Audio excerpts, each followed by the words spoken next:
Los impuestos y la obligación de pagarlos es una cuestión legal que viene recogida en las constituciones de los diferentes países. En concreto, lo que las constituciones modernas suelen reconocer es una obligación de todos los ciudadanos de contribuir al sostenimiento de los gastos públicos y la potestad del Estado para crear tributos. Pero, ¿para qué sirven los impuestos? ¿Cómo se redistribuye la riqueza a través de ellos? ¿Cuál es el nivel de presión fiscal en España? ¿Se pagan aquí más impuestos que en Europa? ¿Pagan más quienes más tienen? Para responder a estas y otras preguntas, contamos de nuevo con Rafael Domènech, responsable de análisis económico de BBVA Research, que nos explica con detalle todo lo que necesitamos saber de un tema no exento de polémica, que puede resultar complejo y que está inmerso en nuestro día a día: los impuestos. Mi nombre es Reyes Pariente. Comenzamos.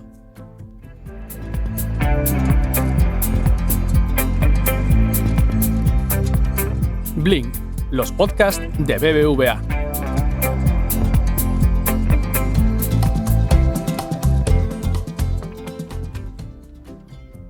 Hola Rafa, feliz año. Encantada de que nos acompañes de nuevo en Blink para hablar de un tema que genera tanto interés y tantas dudas. Bienvenido. Feliz año, Reyes. Para mí es siempre un placer estar contigo y con todos los oyentes que siguen Blink. Para nosotros, mucho más, ni te cuento. Por comenzar, una pregunta que nos hacemos muchos. ¿Para qué sirven los impuestos? Bueno, los impuestos que pagamos pues ayudan a financiar bienes y servicios públicos que recibimos, ¿no? Bien directamente o indirectamente, ¿no? Y todo esto pues mejora nuestro bienestar, ¿no? El gasto público que financia los impuestos pues sirve para producir bienes y servicios por parte del sector privado, para mejorar nuestros niveles de consumo, para financiar instituciones, ¿no? El Estado de Derecho, la seguridad, las regulaciones, la justicia, la inversión pública, por ejemplo, las infraestructuras o el capital humano, ¿no? La educación de una sociedad. También los impuestos y el gasto público sirven para redistribuir renta dentro de la sociedad y, por lo tanto, con eso mejoramos la igualdad, ¿no? Reducimos la desigualdad. Una tercera vía muy importante que hemos visto ahora en estos últimos años como consecuencia de la pandemia del COVID es que el gasto, por ejemplo, en sanidad, que se financia con impuestos, pues permite, ¿no? Mejorar la salud y aumentar nuestra esperanza de vida, algo que a lo largo del último siglo pues, ha sido muy, muy importante. Claro, la cuestión es que no todos son beneficios, ¿no? Es decir, los impuestos no son gratis, tienen un coste y ese coste es el que soportamos los contribuyentes en forma de una menor renta disponible. Por lo tanto, es muy importante justificar que el beneficio que aportan todos estos bienes y servicios públicos que financiamos con impuestos supera el coste, ¿no? de pagar estos impuestos, ¿no? Y ahí es donde está el reto, encontrar ese punto de equilibrio. Yo siempre digo que tan malo puede ser tener un nivel de impuestos muy bajo con una calidad muy reducida, los servicios públicos que recibimos a cambio, como tener un nivel muy alto de impuestos que no se justifica por esos servicios y bienes públicos que recibimos, sencillamente porque se derrochan de recursos del contribuyente, ¿no? El reto es encontrar ese punto de equilibrio. Y un poco en línea con esto, a nivel general, ¿cuál crees que es la percepción que tienen los ciudadanos españoles sobre los impuestos que pagan?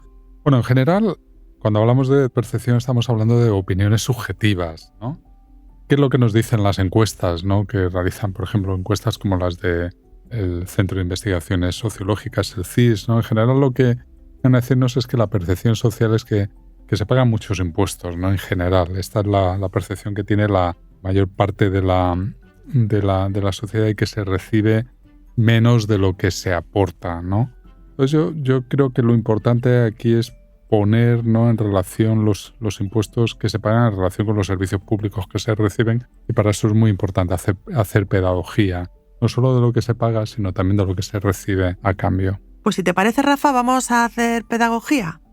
Vamos a analizar concepto a concepto todo lo relativo a los impuestos. Cuéntanos, ¿qué es la presión fiscal? Vale, pues básicamente hablamos de presión fiscal como la recaudación de impuestos del conjunto de las administraciones públicas, gobierno central, gobiernos regionales, seguridad social o incluso los ayuntamientos, sobre el Producto Interior Bruto, que es el conjunto de bienes y servicios que producimos a lo largo de un año. ¿Cuánto se recauda en impuestos sobre el conjunto de bienes y servicios que producimos, ¿no? Fíjate, Reyes, que no todos los ingresos públicos son impuestos, con lo cual habría otra definición un poquito más amplia de presión fiscal, que sería aquella que pone en relación todos los ingresos del conjunto de las administraciones públicas en función del Producto Interior Bruto, ¿no? ¿Y qué determina que haya una mayor o menor presión fiscal? Bueno, pues básicamente lo determina pues una historia, una cultura, ¿no? La presión fiscal en los países al final lo que refleja son preferencias sociales, ¿no? Y también, ¿no?, detrás de esas preferencias sociales una opción también ideológica sobre la importancia del sector público, ¿no? Y esto dificulta mucho las comparaciones entre personas y entre países, ¿no? Hay países que por tradición pues prefieren optar por un menor tamaño del sector público y por lo tanto por un nivel de presión fiscal más bajo, frente a otros en los que históricamente pues han visto que el sector público funciona bien, ¿no?, que de una manera secuencial, ¿no?, cada vez que ha ido pidiendo más impuestos para hacer más cosas, la sociedad ha visto que el sector público lo hacía bien y entonces pues eso ha terminado conformando niveles de presión social más elevados, ¿no? Pero básicamente se determina de esta manera. ¿Tiene sentido realizar una comparativa con países del entorno? A ver, en parte sí, porque primero que las comparaciones siempre nos sitúan, ¿no?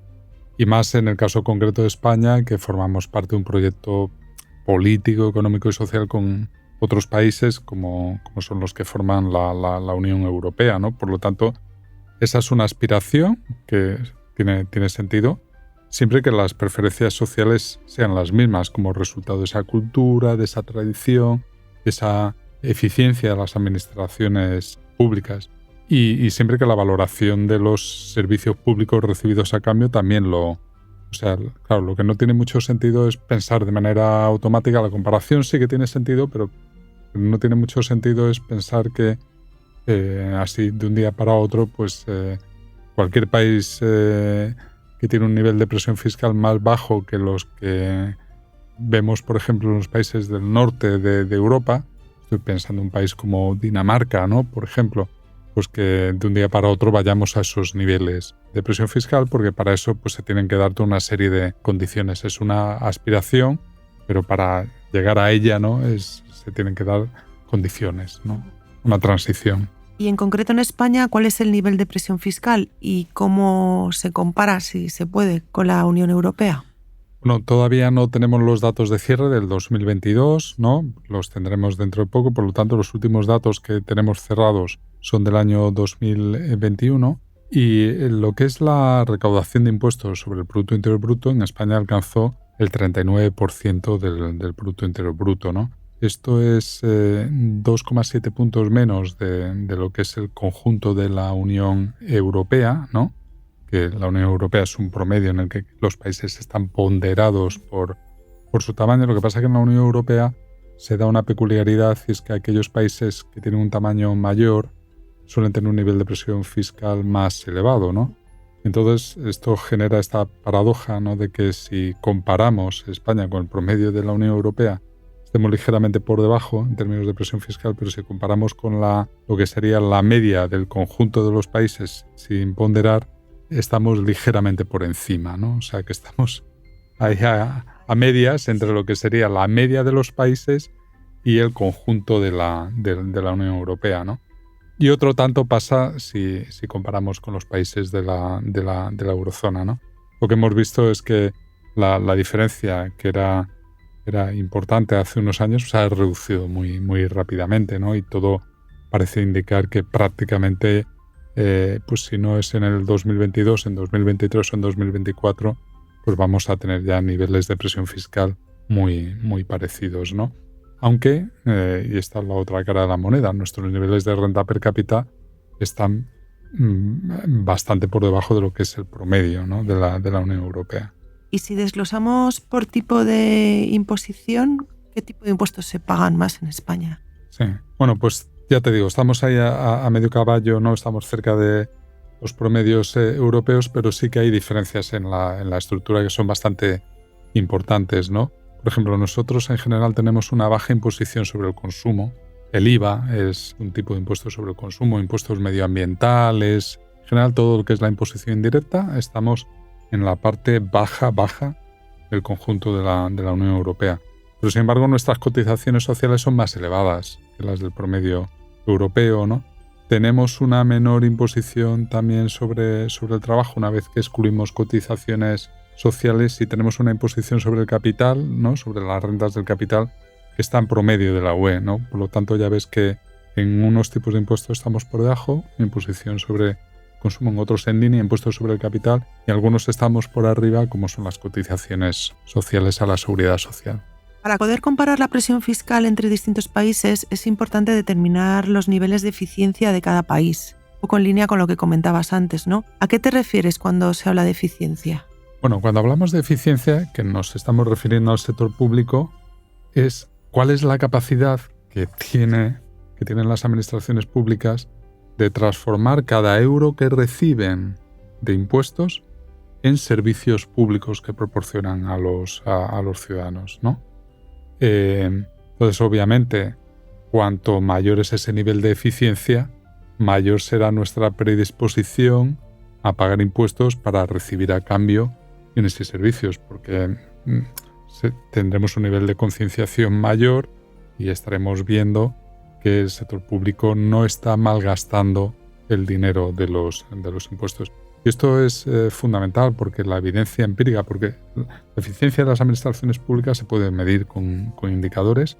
Hay muchos indicadores a nivel internacional que permiten hacer comparaciones del nivel de eficiencia entre las administraciones públicas. En general, lo que observamos es que en aquellos países en los que la presión fiscal es mayor, en la que se pagan más impuestos, el nivel de eficiencia de las administraciones públicas es también mayor, ¿no? Por eso, cuando antes hablaba, ¿no?, de esa comparación de que podemos hacer España con Dinamarca, es lícita, pero tiene que venir acompañado también de esta comparación en términos de eficiencia, porque tenemos que ver las dos cosas al mismo tiempo, ¿no? Lo ideal es que, si queremos aspirar a unos niveles de presión fiscal, en realidad no debemos aspirar por sí mismo a tener un mayor nivel de presión fiscal, sino que lo que queremos es recibir unos servicios y bienes públicos de calidad, y a cambio de eso pues tendremos que pagar más impuestos. Pero si no lo acompañamos de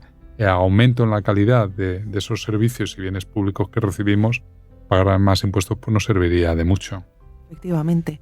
Y de acuerdo con esto que estás comentando, ¿cuál es la situación, cuál es la eficiencia de España y de la Unión Europea por comparación? Sí, bueno, pues digamos que cuando comparamos España con esos países de la Unión Europea en términos de eficiencia, tenemos un nivel de presión fiscal que está ligeramente por encima del que nos correspondería con el nivel de eficiencia comparado que tenemos con otros países. Estamos por debajo en esa comparación de Italia y de Grecia. Grecia todavía están peor, ellos tienen mayores niveles de presión fiscal con menores niveles de eficiencia, ¿no? Ya te digo, lo ideal sería tener los niveles de eficiencia de otros países del centro y norte de Europa con la misma presión fiscal o algo más de presión fiscal, pero sobre todo con mucha más eficiencia de las administraciones públicas, ¿no? Yo creo que esto es lo más importante, y ese es el reto que tienen las administraciones públicas, sobre todo en esta era de la digitalización, es esta, ¿no? Cómo mejorar su eficiencia para hacer un uso más productivo de los impuestos que pagamos los contribuyentes. Hablemos ahora de otro concepto que también has mencionado al principio, la redistribución de la riqueza. ¿Qué es el coeficiente de Gini? ¿Y cómo compara España con su entorno? Bueno, el coeficiente de Gini es un indicador que utilizamos para medir la desigualdad, como hay otros, que varía entre 0 y 1, cuando 0 significaría que todas las personas de la sociedad tienen exactamente la misma renta, que no hay ningún tipo de desigualdad, y 1 es que básicamente una persona concentraría toda la renta y el resto de la sociedad nada, ¿no? Estaríamos hablando de la máxima de desigualdad, ¿no? Entonces, en términos de esta medida de desigualdad, España tiene un nivel de desigualdad que es superior al de la media europea, ¿no?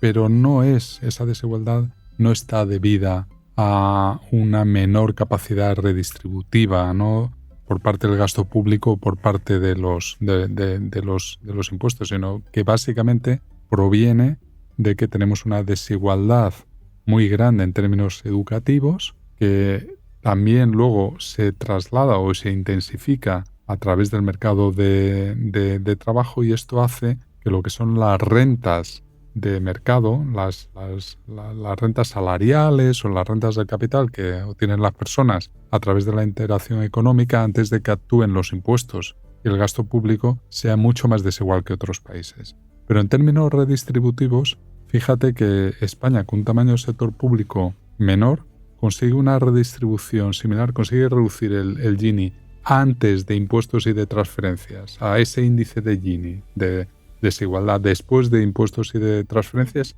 Esa redistribución que se produce ahí es similar a la de países como Noruega, como Suecia o como Dinamarca, ¿no? Países nórdicos que son, digamos, los estándares del estado de bienestar, ¿no? O sea que España redistribuye mucho, ¿no? Y esto hay que ponerlo en valor, ¿no? Porque normalmente es algo que no conocemos, ¿no? Entonces, fundamentalmente el reto que tenemos para reducir la desigualdad no es tanto a través de esa redistribución de impuestos y de transferencias, sino cómo reducimos la desigualdad en lo que son sus causas, no las consecuencias, ¿no? Las causas son básicamente educación y mercado de trabajo, ¿no? El hecho de que haya mucho fracaso escolar y abandono temprano del sistema educativo, o el hecho de que tengamos unas tasas de paro muy elevadas o unas tasas de temporalidad que también han sido mucho más elevadas que en otros países.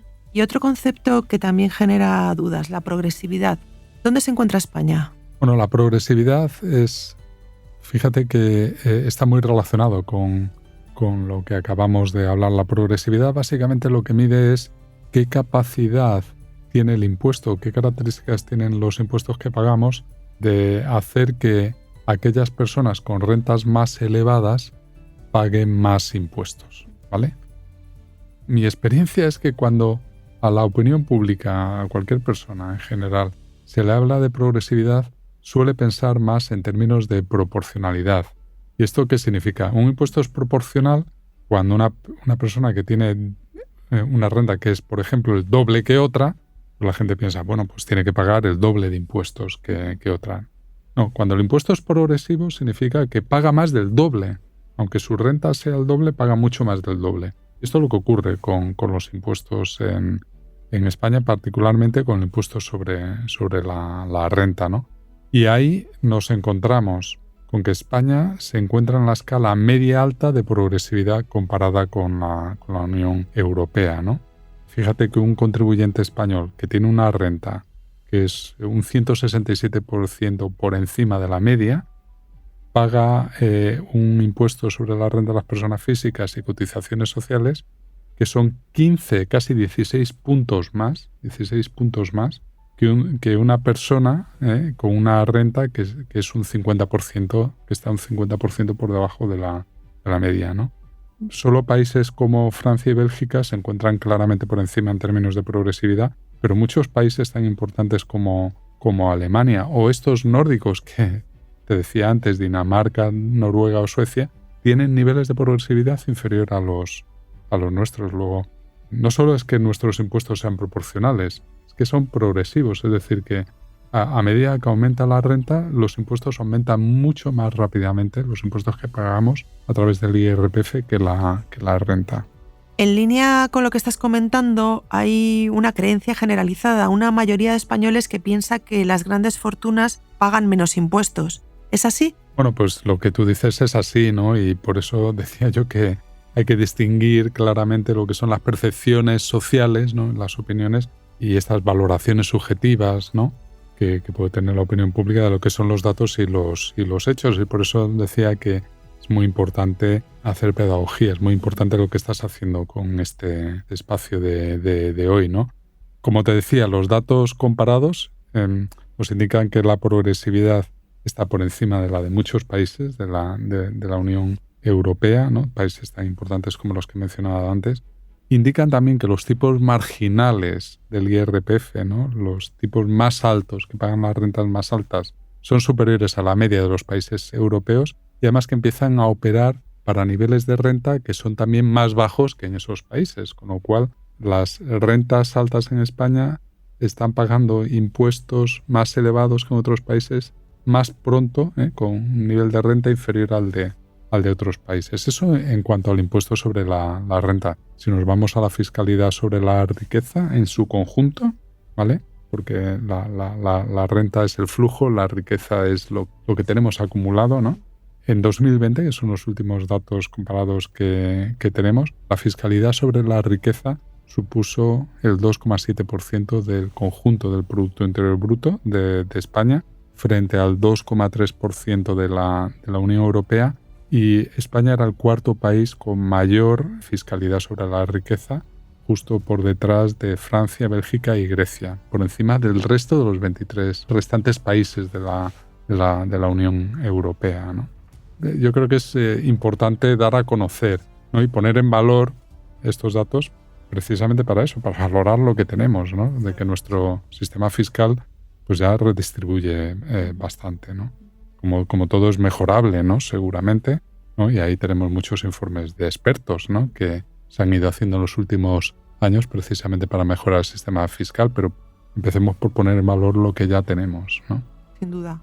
Bueno, acabamos de comenzar 2023 y se van a poner en marcha una serie de cambios sobre impuestos existentes, añadido a la creación de nuevos impuestos. ¿Qué puedes comentar al respecto?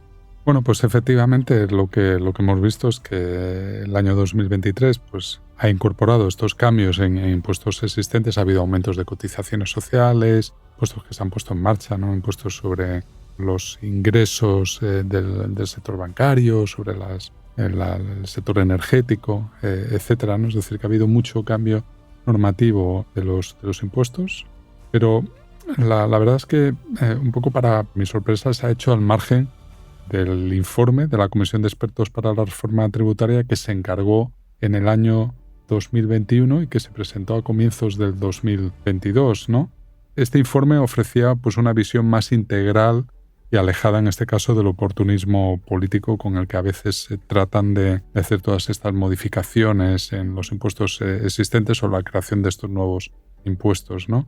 Bueno, yo creo que deberíamos volver a replantearnos esto, ¿no? A tener una visión integral y de largo plazo y para eso es preferible, ¿no? Pues llevar a cabo un debate en profundidad, una evaluación integral, ¿no? del sistema impositivo, ver cuál tiene que ser la estructura fiscal, ¿no? Hasta dónde queremos llegar con la redistribución de los impuestos, qué efectos tiene sobre la actividad económica, sobre los incentivos, ¿no? que generan o desincentivos que generan, el impacto sobre la productividad, el impacto que tiene sobre el empleo. Es decir, que todo lo que acompaña, ¿no? a esa visión integral, a esa evaluación del sistema fiscal es muy importante y la verdad es que cuando se va legislando a veces de esa manera así un tanto precipitada, pues esto se echa a faltar, ¿no? Por eso son muy oportunos, ¿no? Estos informes que se hacen y ya que se hacen, pues que los podamos seguir, ¿no? Uh-huh. Por supuesto. Pues si te parece lo dejamos aquí, aunque podríamos seguir hablando mucho tiempo porque es muy interesante. Muchísimas gracias, Rafa Domènech, por acompañarnos y explicarnos tan claramente algo tan complejo y que nos afecta tanto a todos como son los impuestos. No, pues muchísimas gracias a ti. La verdad es que este es un tema muy, muy importante, ¿no? Que además interesa a mucha gente porque, como se dice, ¿no? Normalmente de lo único que estamos seguros es de que junto con la muerte tenemos que pagar impuestos, ¿no? O sea que sí. De ahí el interés, ¿no? Absolutamente. Pues muchas gracias y nos vemos pronto. Un placer.